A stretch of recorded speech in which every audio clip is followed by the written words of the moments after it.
జై శ్రీరామ్, జై భారత్ మాతా కీ జై. ముందుగా ప్రింట్ మీడియా, ఎలక్ట్రానిక్ మీడియా సోదరులకు శుభాశీస్సులు తెలియజేస్తూ, ఏలూరు జిల్లా పెదవేగి మండలం ముండూరు గ్రామం నందు 1958 సంవత్సరంలో శ్రీ ప్రబోధానందగిరి స్వామివారు శ్రీ యాజ్ఞవల్క రాజాశ్రమాన్ని సంస్థాపించారు. అప్పటి నుండి కూడా ప్రతి ఏడాది వార్షికోత్సవం జరుగుతున్నాయి. నేటికి 66వ వార్షికోత్సవం నేడు జరగబోయేది. 66వ వార్షికోత్సవం ఏప్రిల్ నెల 14, 15, 16 తేదీలు ఆదివారం, సోమవారం, మంగళవారాల్లో అఖిల భారత సభలు ఈ యాజ్ఞవల్క రాజాశ్రమంలో నిర్వహించబడుతున్నాయి. ఈ సభలకి భారతదేశంలో ఉన్నటువంటి అన్ని రాష్ట్రాల నుండి కూడా సాధు మహాత్ములు, మఠాధిపతులు, పీఠాధిపతులు, సంతులు, ధార్మిక సంస్థల ప్రతినిధులు, అదేవిధంగా అన్ని రాష్ట్రాల నుండి విశేషంగా భక్తులు కూడా ఈ కార్యక్రమానికి హాజరవుతున్నారు. మరి ఈరోజు ముఖ్యంగా ఇటువంటి కార్యక్రమాలు చేయడానికి కారణం ఏంటంటే, భారతదేశం సనాతనమైనది, పుణ్యభూమి, కర్మభూమి, తపోభూమి, యశోభూమి. అటువంటి భూమి మీద సనాతన ధర్మ పరిరక్షణార్థమే మేము ఇటువంటి దివ్యమైనటువంటి కార్యక్రమం నిర్వహిస్తున్నాం. అదేవిధంగా ఏలూరు జిల్లాలో ఉన్నటువంటి మండలాల్లో ఉన్నటువంటి గ్రామాల్లో ఉన్నటువంటి ప్రజలందరికీ కూడా మేము తెలుగుదేశం పత్రికల ద్వారా, పోస్టల్ ద్వారా, మరి ఈరోజు మీడియా ద్వారా అందరికీ తెలియజేయబడుతుంది. కాబట్టి అందరూ వచ్చి ఇటువంటి దివ్యమైన కార్యక్రమంలో పాల్గొని మరి ఈ జ్ఞానామృతాన్ని గోలి వారి తరించి ఇతరులు తరింపజేసి మనం ఈ సనాతన ధర్మం ముందుకు తీసుకెళ్లాలనే ప్రధాన కార్యక్రమం ఇటువంటి కార్యక్రమం నిర్వహిస్తున్నాం.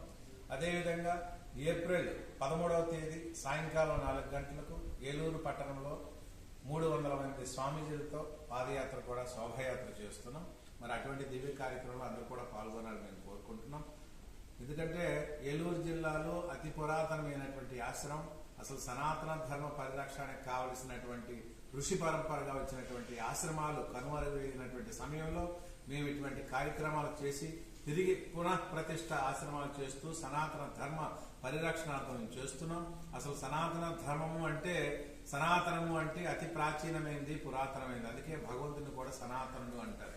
అటువంటి ధర్మంలోనే మనం ముందుగుండా ప్రయాణం చేస్తున్నాం. కాబట్టి రానున్న కాలంలో యువత అంతా కూడా, నేటి యువత ట్విట్టర్లో, ఫేస్బుక్లో, వాట్సాప్లో పరిమితం కాకుండా భారతదేశ రక్షణ విషయంలో మన సనాతన ధర్మ రక్షణ పరిణామమే వారందరూ కూడా కృషి చేయాలని, వారికి కావలసినటువంటి సమాచారాన్ని వచ్చినటువంటి దేశవ్యాప్తంగా వచ్చినటువంటి మహాత్ములు, స్వామీజీలు కూడా ఒక దివ్యమైన సందేశాన్ని వారు ఉపన్యసిస్తారు.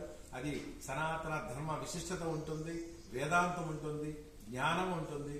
సాటి మానవుడు, ఒక సగటు మానవుడు ప్రస్తుత సమాజ పరిస్థితుల్లో, ప్రస్తుత రాజకీయ పరిస్థితుల్లో ఏ విధంగా తట్టుకొని ముందుకు బ్రతకగలడు, తన ధర్మాన్ని ఏ విధంగా కాపాడగలడు అనేటువంటి సందేశాలతో అనేక మంది దేశవ్యాప్తంగా స్వామీజీలు వస్తున్నారు. కాబట్టి మేము ముఖ్యంగా మీడియా ప్రతినిధులందరికీ తెలియజేయడం ఏంటంటే, ప్రజలందరికీ ఇటువంటి సమాచారాన్ని తెలియజేసి మన ధర్మ రక్షణార్థం అందరూ కూడా నడుము కట్టుకోవాల్సినటువంటి ఆవశ్యకత ఉంది.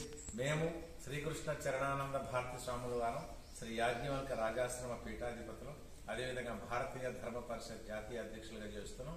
అదేవిధంగా భారతదేశంలో ఉన్నటువంటి అనేకమైనటువంటి కేంద్ర జాతీయ సంస్థల్లో ప్రతినిధులుగా పనిచేస్తున్నాం. కేవలం ధర్మ రక్షణార్థన మా యొక్క ఉద్దేశం దేవాలయాన్ని పునఃప్రతిష్ఠ చేయటం. అదే దేవాలయాలు ఎక్కడైతే సరైనటువంటి ధూపదీపాలు లేకుండా ఉన్నాయో అటువంటి దేవాలయాన్ని కూడా పరిరక్షించడం కూడా మా ప్రధాన కర్తవ్యం. గోరక్షణ ప్రధాన కర్తవ్యం. మరి భగవద్గీతాన్ని కూడా ఇంటింటి ప్రచారం చేయడం మా కర్తవ్యం. జై శ్రీరామ్, జై జై శ్రీరామ్, జై శ్రీరామ్.